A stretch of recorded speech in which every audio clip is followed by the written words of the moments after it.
Everyone, welcome to my YouTube channel Incredible English. Today, let us discuss the usage of modals in reported speech. ചില modals direct to indirect change ചെയ്യുമ്പം change ചെയ്യും, ചിലത് change ചെയ്യില്ല.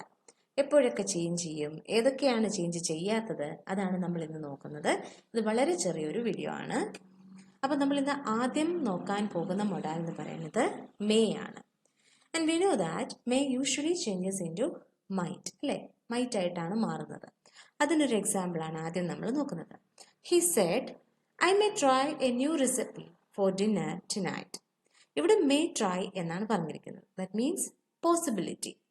ചിലപ്പോൾ ചെയ്യും, ഉറപ്പില്ല. So when may expresses possibility, may might ആയിട്ട് മാറുന്നു. പോസിബിലിറ്റി എക്സ്പ്രസ് ചെയ്യുന്ന സിറ്റുവേഷൻസിലാണ് may might ആയിട്ട് മാറുന്നത്.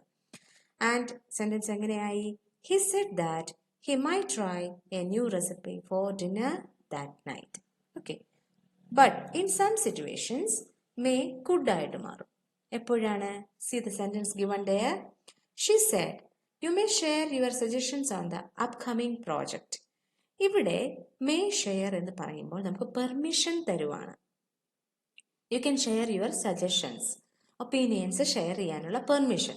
So when may expresses permission, may permission express ചെയ്യുമ്പോൾ അതിനെ നമ്മൾ കുഡായിട്ട് വേണം മാറ്റാൻ. അപ്പോൾ എങ്ങനെയായി sentence? She said that I could share my suggestions on the upcoming project. ഇവിടെ യു ഐ ആയിട്ട് മാറി. ചേഞ്ച് ഓഫ് പ്രോനൗൺസ് നമ്മൾ ഇതിനു മുമ്പുള്ള ഒരു വീഡിയോയിൽ ഡീറ്റെയിൽ ആയിട്ട് ഡിസ്കസ് ചെയ്തിട്ടുണ്ട്. അപ്പം മേ ക്ലിയർ ആയെന്ന് വിശ്വസിക്കുന്നു. മേ കുഡായിട്ട് മാറും, മേ മൈറ്റ് ആയിട്ട് മാറും. മേ പോസിബിലിറ്റിയാണ് എക്സ്പ്രസ് ചെയ്യുന്നതെങ്കിൽ മൈറ്റ് എന്നും, പെർമിഷൻ ആണ് തരുന്നതെങ്കിൽ കുഡ് എന്നുമാണ് ചേഞ്ച് ആവുന്നത്. Now about shall. ഷാലിനും ഇതുപോലെ രണ്ട് സിറ്റുവേഷൻ ഉണ്ട്. See the sentence given here. He said shall I open it. അപ്പൊ ഇതിവിടെ ഒരു ഓഫർ പോലെയാണ്, ഒരു സജഷൻ പോലെയാണ്. ഞാനിത് ഓപ്പൺ ചെയ്യട്ടെ എന്നാണ് ചോദിക്കുന്നത്. അപ്പം ഇവിടെ സജഷൻ പോലെ അല്ലെങ്കിൽ ഓഫർ പോലെയാണ് ഷാലിനെ നമ്മൾ യൂസ് ചെയ്യുന്നതെങ്കിൽ അത് ഷുഡ് ആയിട്ട് മാറണം. When shall is used to make offers or suggestions, change it into should.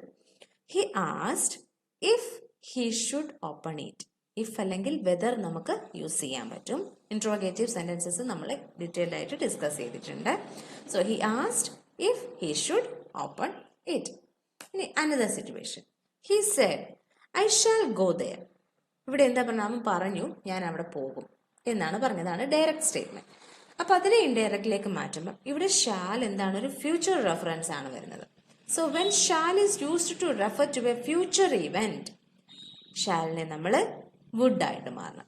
So usually നമ്മൾ കാണുന്നത് ഷാലിനെ വുഡ് ആയിട്ട് മാറ്റുന്നതാണ് കൂടുതലും കാണാറുള്ളത്. Okay. So he said that he would go there. അപ്പം ഷാലിന്റെയും മേയുടെയും ചേഞ്ചസ് ക്ലിയർ ആയെന്ന് വിശ്വസിക്കുന്നു. ഇനി ചേഞ്ച് ചെയ്യാത്ത modals should, could, might, would, ought to. ഇതിലേതെങ്കിലും ഒന്ന് ഡയറക്റ്റ് സ്റ്റേറ്റ്മെന്റിൽ വന്നിട്ടുണ്ട്.